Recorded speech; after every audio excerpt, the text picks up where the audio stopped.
사람이 살아가는데 반드시 필요한 것 세 가지를 의식주 이렇게 얘기를 하죠. 그 중에 가장 중요한 것은 식, 즉 밥입니다. 옷은 없어도 살 수 있어요. 집도 없어도 어떻게든지 버틸 수 있습니다. 하지만 밥은 없으면 못 살죠. 살아있는 사람은 반드시 밥을 먹어야 합니다. 밥을 안 먹으면 어떻게 되죠? 배가 고프죠. 배가 고프면 어떻게 됩니까?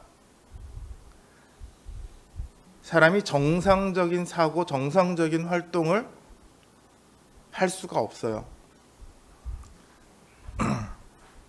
2006년, 2007년 이 어간에 제가 다니던 아신대에서 학교에 큰 문제가 생겼었죠. 그때 학생들이 금식을 하면서 기도하곤 했었습니다. 릴레이 표도 이렇게 만들어서 나는 오늘, 누구는 내일 뭐 이런 식으로 이제 금식을 하기도 하고 그랬었는데 주변에서 저보고 제발 금식하지 말라고 그래요. 제가 금식을 하면 까칠해진대요. 사람이 막 신경질적인 반응을 보인다고 하더라고요. 제가 젊어서부터 참 많이 굶어봤는데 내가 굶으면 까칠해진다는 걸 그때 처음 알았던 것 같아요. 살아있는 사람은요, 그리고 살아있는 모든 것은요, 살아가기 위해서 양식을 필요로 합니다. 그건 우리 영혼 역시 마찬가지예요. 살아있는 영혼은요, 살아가기 위한 양식이 필요합니다. 이걸 먹지 않으면 영혼에 문제가 생깁니다. 다만 우리가 밥을 안 먹으면 배고프다는 것을 금방 알 수 있어요. 밥을 며칠 동안 안 먹으면 당장 내가 활동을 못하니까 안 먹은 티가 확 나죠. 근데 우리 영의 양식을 먹지 않을 때 그때는 먹지 않아도 별로 티가 확 드러나지 않아요. 그러니까 내가 안 먹고 있다는 것을, 내 영혼이 굶주리고 있다는 것을 잘 모르게 되죠.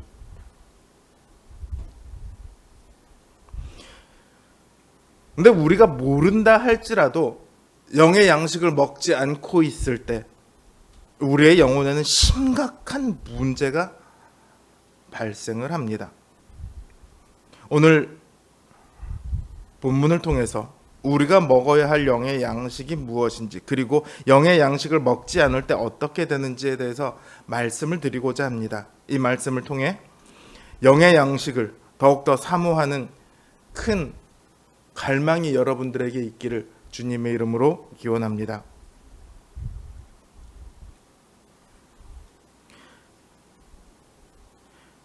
우리가 먹어야 할 영의 양식에 대해서 주님께서 말씀하시면서 자신이 그 영의 양식이다 이렇게 말씀을 하세요. 자신이 하늘로부터 세상에 내려온 세상에 생명을 주는 떡이다 이렇게 말씀을 하십니다. 그러자 유대인들이 수군거리기 시작합니다. 왜냐하면 자신들은 예수님의 부모가 누군지 알고 있어요. 근데 갑자기 자신이 하늘로부터 내려왔다고 하니까 사람들이 지금 무슨 소리 하는 거야? 내가 자기 부모가 누군지를 아는데 자기가 무슨 하늘로부터 내려와? 이런 생각이 드는 거죠. 자기들끼리 막 수군거립니다. 사실 이 사람들의 의견은 논리적으로 보면 굉장히 타당하죠. 나는 예수의 부모를 보았어. 알아. 그 부모에게서 예수가 태어난 걸 내가 알아. 근데 얘가 다른 집에서 왔다고 얘기를 해. 말이 안 되는 거잖아요. 모순이잖아요. 그 자체로. 논리적으로는 굉장히 타당합니다. 사람들이 생각하기에는 말이 안 되는 얘기고 요즘 말로 하자면 뭐 가짜 뉴스 같은 그런 거겠죠.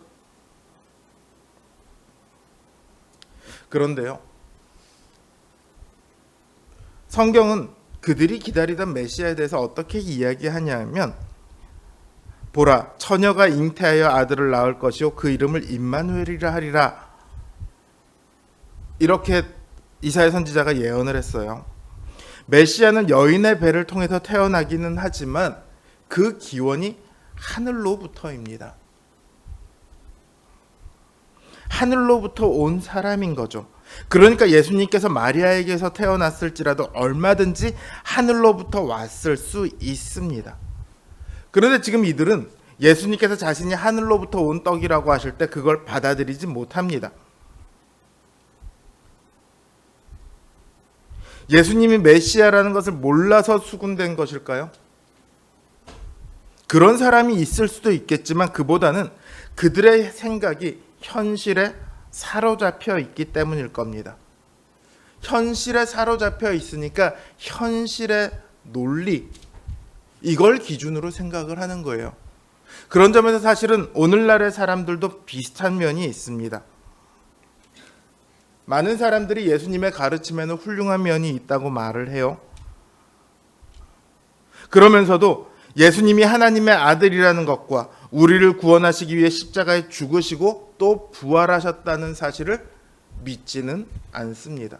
사람들은 딱 어디까지 믿냐면 예수님이 십자가에 죽으셨다, 여기까지는 믿어줘요.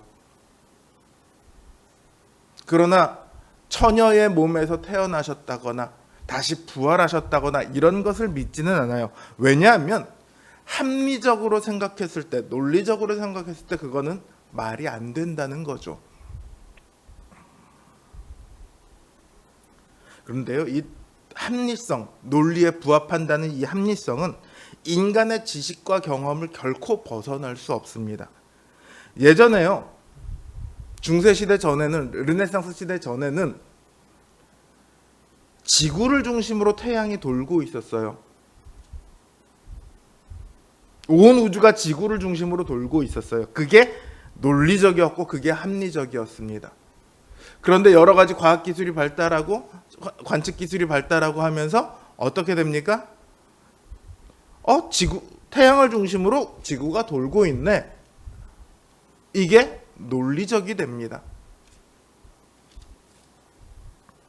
이처럼 합리성이란 절대적인 진리가 아니고요, 인간의 경험과 사고를 통해 가지고 있는 경험과 사고 속에서 논리적인 결과를 도출해내는 것, 이게 합리성이거든요. 그러니까 그 전제 자체가, 인간의 경험과 지식이라는 전제 자체가 제한적이고 한계가 있는 거예요. 인간이 모든 것을 다 알 수 있겠습니까? 그러지 못하죠. 자, 이 합리적이어야만 나는 믿겠어, 합리적이지 않기 때문에 나는 믿지 않겠어 라고 말할 때 합리성에 들어맞아야만 하는 종교라면 그게 과연 종교일 수 있을까요? 인간의 사고의 그 한계 내에서만 존재하는 신이라면 그게 과연 신이겠습니까? 그냥 능력이 조금 뛰어난 인간쯤 되겠죠. 그런 신을 믿는 종교라면 굳이 그걸 믿어야 할 이유가 있습니까? 그래서 합리성을 가지고 기독교를 설명해 보려고 했던 사람들이 많이 있어요. 르네상스 이후로 합리성을 가지고 기독교를 설명해 보려고 했던 사람들이 굉장히 많이 있습니다. 지금도 있어요. 근데 이 사람들은 어떤 결과에 이르게 되냐면 오히려 신이 없는 세상, 이런 결론에 이르게 돼요. 신이 창조는 했을지 몰라도 그 다음에는 신이 떠나버렸어요. 자연의 법칙에 모든 것을 맡겨놨어요.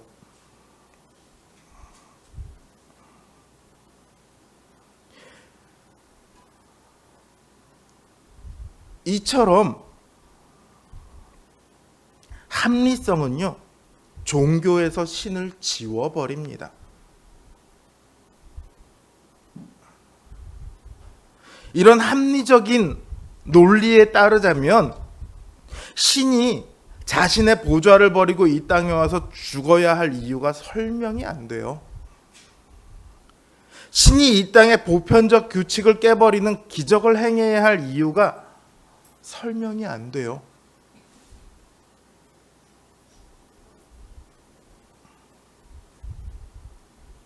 그러면 남아있는 신은요, 능력이 없거나 혹은 능력이 없더라도 아무 일도 하지 않는 그런 신이에요. 그래서 남아있는 건 자연의 법칙밖에 없다고 한다면 그런 종교를 우리가 믿을 이유가 있을까요? 합리성을 중심으로 한 기독교는요, 그래서 늘 뭐만 남냐면 윤리만 남아요.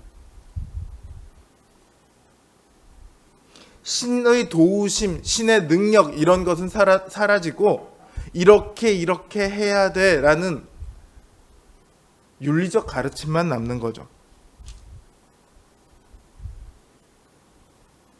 이런 종교는요, 우리의 영혼을 결코 살릴 수도 없고 살아가게 할 수도 없고 영원히 살아가는 것은 더더욱 할 수 없습니다. 우리가 종교를 왜 믿습니까? 이 현실적인 이유 때문에 종교를 믿는다면 어쩌면 그런 종교가 더 맞을지도 몰라요. 우리의 영혼의 문제 때문에 우리는 지금 이 앞에 나와 있는 거 아닙니까? 우리의 영혼을 살릴 수 있고 우리의 영혼이 살아가게 하시고 또 영원히 살아가게 하는 그 양식은 이 땅의 것으로는 불가능합니다. 그 어떤 것으로도요. 오직 하늘로부터, 즉 하나님으로부터 오는 것이어야만 우리를 살릴 수 있습니다. 그 일을 위해 예수님은 하늘에서 오셨습니다. 사람의 모습으로 이 땅에 오셨지만 그 기원은 하나님이죠. 왜냐하면 예수님은 누구세요? 하나님의 아들이시거든요. 그 예수님께서 육신을 입고 이 땅에 오셨습니다. 우리를 살리기 위해서요. 그분께서는 우리를 살리시고 오늘도 살아가게 하시고 또한 영원히 살게 하실 것입니다. 그 일을 위해 자신의 살과 피를 우리에게 내어주셨습니다. 자신이 우리의 양식이 되셨습니다. 이사야 선지자가 그가 찔림은 우리의 허물을 인함이요 그가 상함은 우리의 죄악을 인함이라. 그가 징계를 받음으로 우리가 평화를 누리고 그가 채찍에 맞음으로 우리가 나음을 입었도다. 이렇게 예언한 것처럼 그분은 우리를 위해 찢기시고 우리를 위해 피를 흘리셨습니다. 바로 이 살과 피가 우리를 위한 떡이요 우리를 위한 포도주입니다. 우리의 양식입니다. 주님께서는요, 우리를 위해 자신이 가지신 것 중에 아주 일부를 이렇게 내어주신 게 아니에요. 내가 이만큼인데 절반쯤 너를 위해 줄게 이렇게 주신 게 아니에요. 자신의 전부, 자신의 생명까지도 우리를 위해 내놓으셨습니다. 우리가 그분의 살과 피를 먹는 것은요, 그분의 생명을 먹는 겁니다. 하나님의 생명을 먹는 거라고요. 그러니 그 능력이 어떻겠습니까? 이 땅의 것들은요, 아무리 좋은 것, 아무리 맛있는 것이라고 할지라도 이 땅에서 하루하루 살아갈 힘과 능력을 줄 뿐입니다. 그게 다예요. 그래서 매일매일 다시 먹어야 합니다. 그러나 하나님께서 주시는 예수 그리스도께서 우리를 위해 내어주신 그 살과 피는 그렇지 않습니다. 영원히 목마르지 않고 영원히 배부르지 않습니다. 이 영혼의 양식은 오직 믿음으로만 먹을 수 있습니다. 이 양식을 먹는 자마다 예수 그리스도 안에 거하며 또한 예수 그리스도께서 그 안에 거하십니다. 한마디로 말하면 한 몸이 되는 거예요. 내 안에 예수 그리스도께서 있습니다. 내가 예수 그리스도 안에 있습니다. 여러분이 지금 예수 그리스도 안에 계십니다. 그리고 여러분 안에 예수 그리스도께서 계십니다. 그래서 예수 그리스도의 생명으로 우리는 이 땅을 살아가는 사람들이에요. 자신의 힘과 능력으로 살아가는 사람이 아니라 예수 그리스도의 생명과 예수 그리스도의 힘과 능력으로 이 땅을 살아가게 됩니다. 그러나 이것을 먹지 않으면 어느 누구도 영원한 생명을 얻을 수 없습니다. 믿음으로 예수 그리스도의 살과 피를 먹은 사람들은 예수님께서 마지막 날에 다시 살리셔서 영원한 영생을 살아가도록 하시겠지만, 그렇지 않은 사람들은 영원한 죽음, 영원한 형벌 가운데 처해지게 됩니다. 그런데 안타깝게도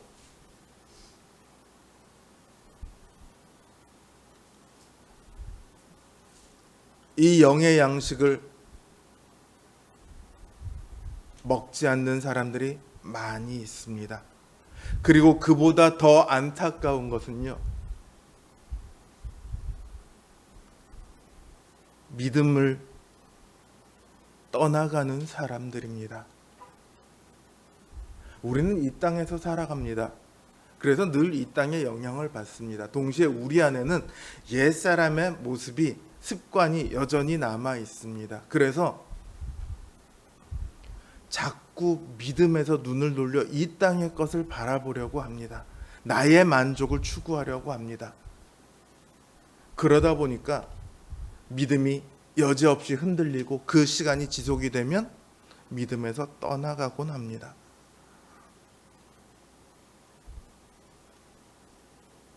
이런 사람들은 마지막 날에 주님께서 다시 살아나게 하시지 않습니다. 이런 사람들은 하나님께서 부르셔서 주님께 보낸 사람들이 아니다라고 결론이 나는 거예요. 그러니까 지금 있는 내가 어떤 사람인지는 하나님께서 부르신 사람입니까? 아닙니까? 쉽게 말해서 하나님께서 예정하신 사람입니까? 아닙니까? 우리는 몰라요. 하나님은 아시겠지만 이 자리에 있는 저도 몰라요. 그런데 내가 지금 믿고 있는 한은 우리는 예정되었다라고 그렇게 간주하는 거죠. 이 믿음에서 떠나가지 않는 한 나는 그 믿음 안에 계속 있으니까, 하나님의 언약 안에 있으니까. 그래서 예정을 지금 우리의 현실로 끌고 오면 설명이 안 돼요. 내가 지금 예정된 사람인가? 아닌가? 예정은요, 너희가 믿으면 하나님께서 구원하시고 그 구원된 사람은 하나님께서 예정하신 사람이다. 이렇게 결론을 내려야지 우리가 그나마 이해를 할 수 있습니다. 사실 믿는 것처럼 보이는데 믿음을 떠나가는 분들이 의외로 굉장히 많거든요. 제일 많이 떠나가는 시기가 언제냐면 중고등학교에서 청년 올라갈 때, 그때 굉장히 많이 떠나갑니다. 그리고 청년들이 이제 사회생활을 시작할 때, 그때 굉장히 많이 떠나가요. 환경이 바뀌고 뭔가 내가 추구하는 것이 바뀌고 그러면서 하나님을 의지해서 하나님의 생명으로 살아가던 사람이 자기의 힘과 능력으로 살아가려고 합니다. 그러니까 하나님을 떠나가는 거예요. 내가 뭔가 할 수 있을 것 같거든요.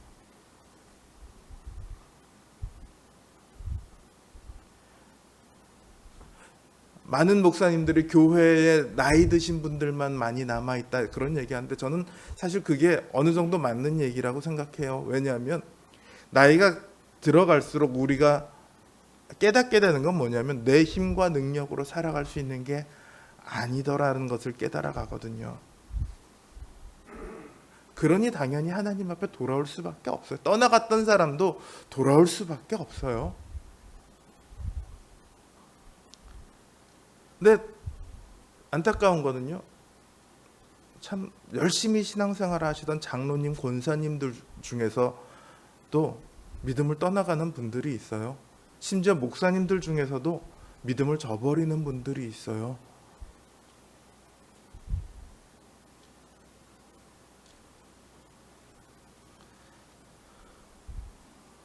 믿음에서 떠나가면요, 우리의 영혼은 멸망을 향해 달려갑니다. 지금 믿음에서 떠나지는 않았다 할지라도요, 우리의 마음이 믿음에 소홀해지면요, 우리의 영혼은 점점 망가져 갑니다.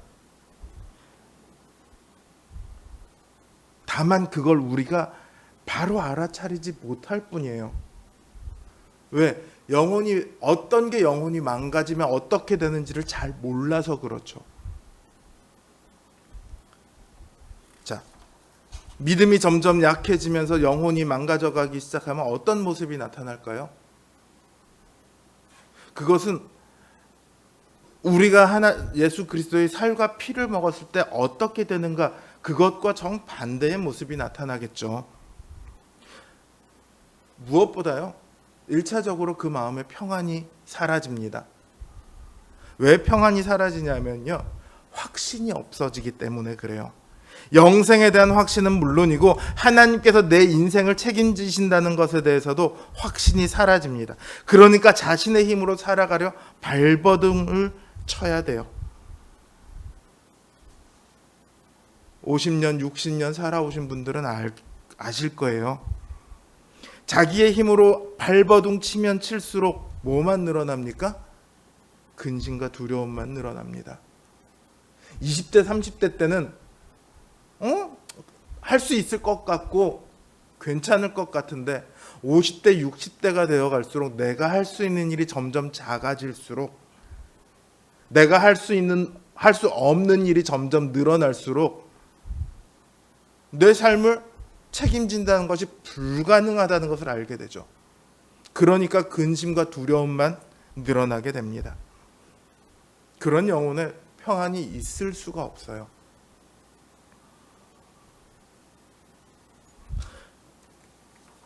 우리가 이 땅을 살아가는데 필요한 모든 것은요,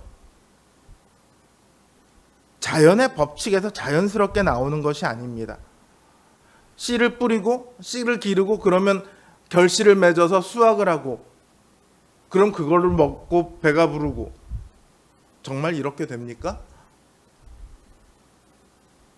사회적인 여러 가지 정치적인 요인으로 그게 불가능할 때도 있지만 무엇보다 자연 환경적인 요인으로 해서 그게 불가능할 때도 있어요. 지진, 화산, 쓰나미.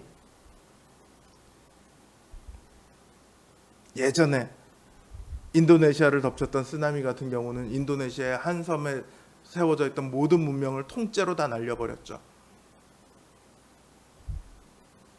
일본을 덮쳤던 쓰나미는 지금까지도 그 여파가 남아 있어요.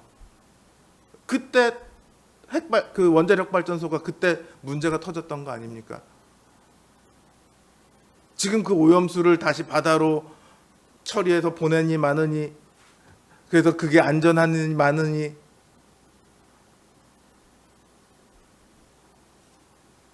원자력 발전이 안전하다라고 과학적으로, 논리적으로, 합리적으로 아무리 주장을 해도 자연 앞에서 그거는 아무것도 아니에요.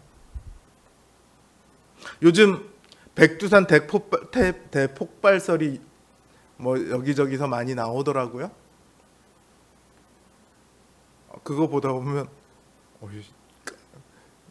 굉장히 두려워집니다. 백두산은 이 화산의 등급에서도 제일 위에서 두 번째 등급이라고 하더라고요. 그래서 여파가 어마어마하다고 해요. 자,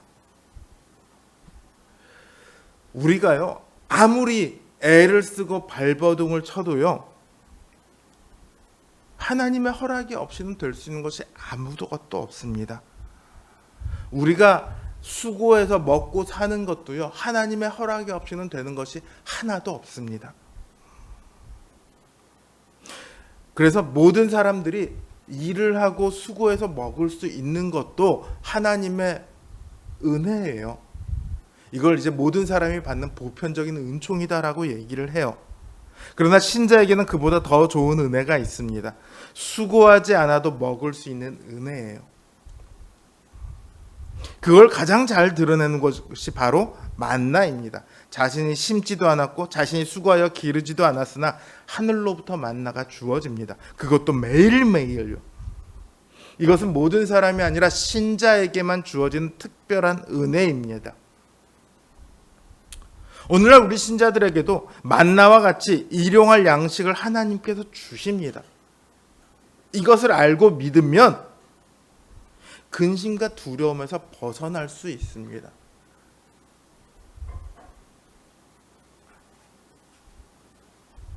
이거에 대한 확신이 없으면 매일매일을 아등바등하는 데서 벗어나지를 못해요. 그런데요, 그보다 더 큰 은혜가 있어요. 그건 뭡니까? 영원히 살아가게 하는 은혜입니다. 모든 은혜 중에 가장 최고의 은혜가 바로 영원히 살아가게 하는 은혜입니다. 하나님께서 우리에게 최고의 이 은혜를 주셨어요. 근데 이 은혜를 주실 때 너는 최고를 가졌으니까 다른 2등, 3등, 4등은 빼고 1등짜리 이것만 줄게, 이렇게 하셨을까요? 그렇지 않죠. 최고의 은혜를 주셨다는 건 그 아래에 있는 모든 은혜까지 다 주셨다는 말이에요. 그래서 바울은 그 아들의 생명을 아끼지 않으신, 그 아들의 생명까지 우리에게 내어주신 이가 어떻게 다른 것을 아끼시겠냐, 이렇게 말씀하시죠. 우리에게는 이 은혜 위에 은혜, 최고의 은혜가 주어져 있음을 믿으시길 바랍니다. 그러면 그 삶에 확신이 넘쳐요. 믿음에서 떠나가게 되면 그 영혼의 확신, 영혼의 평안뿐만이 아니라 그 삶 가운데 그리스도의 모습이 나타나지 않게 됩니다.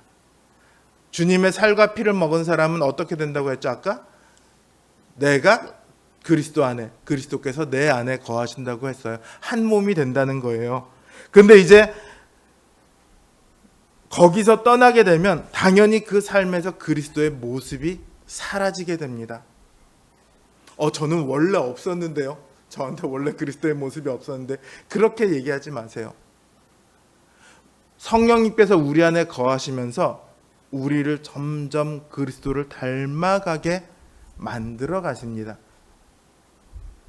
그리스도인이라고 할 때요, 그리스도를 믿는 사람이다라는 의미도 되지만 다른 한편으로는 그리스도를 닮아가는 사람들, 이런 의미가 그 안에 들어있어요. 그래서 성령님께서 우리 안에 열매를 맺습니다. 그리스도의 성품이라는 열매예요.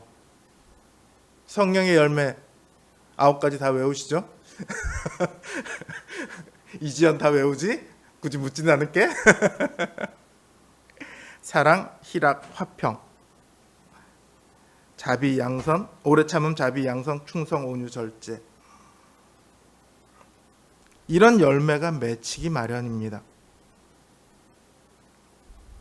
근데 교회는 다니면서도 이전보다 내 안에 사랑이 사라져가고 있다면, 이전보다 참지 못하고 화를 더 많이 내고 있다면, 이전보다 충성하는 마음이 사라졌다면 우리의 믿음에 대해 심각하게 고민해 봐야 합니다. 내 영혼이 지금 밥은 먹고 있나? 내 영혼이 지금 그리스도 안에 계속해서 있나? 내 영혼이 굶주리고 있거나 그리스도 바깥을 향해 달려나가고 있지는 않나? 고민해 봐야 합니다. 또 성품에 이어 그리스도의 사명도 드러나지 않게 됩니다. 그리스도의 사명은 복음을 전파하는 것과 동시에 교회를 사랑하는 것이기도 합니다. 복음을 전하는 것이 두렵고 또 어려워서 잘 못하는 것하고요, 그 일을 하는 것 자체가 시큰둥한 거하고는 전혀 달라요.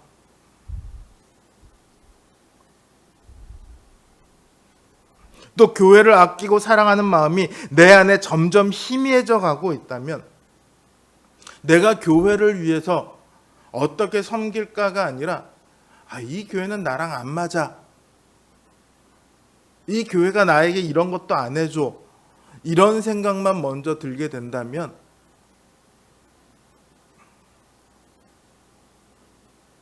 내 안에 그리스도의 사명이 사라져가고 있다는 것을 짐작해야 합니다. 내 안에 그리스도의 성품과 그리스도의 사명이 사라져가고 있다면 나는 지금 그리스도의 살과 피를 먹지 않고 있는 것을 아니까 돌아봐야 해요. 주님께서는 우리가 마지막 날에 주님과 함께 다시 살기를 원하십니다. 그것을 위해 자신의 살과 피를 생명을 내어주셨습니다.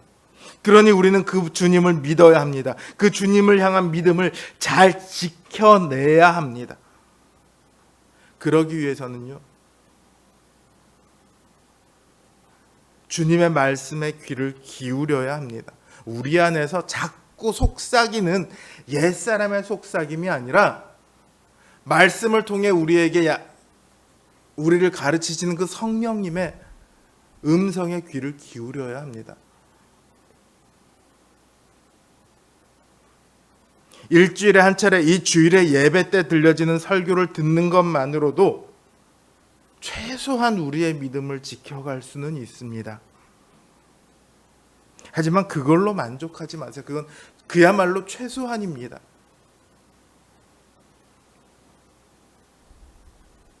각자 개인마다 하나님의 말씀을 읽고 하나님의 뜻이 무엇인가, 하나님께서 내게 주시는 은혜가, 하나님께서 내게 원하시는 것이 무엇인가를 묵상하십시오. 또 말씀만 볼 것이 아니라 기도하시기 바랍니다.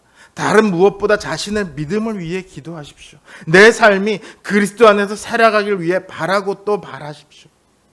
그게 없으면 우리의 영혼은 대번 옛사람을 쫓아가요.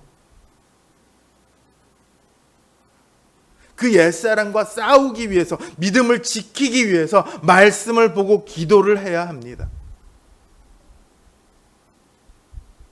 그렇게 말씀과 기도를 통해 우리의 믿음을 지키려 애쓸 때 주님께서 우리의 삶 가운데 특별하고도 놀라운 최고의 은혜를 날마다 한량 없이 부어주실 것입니다.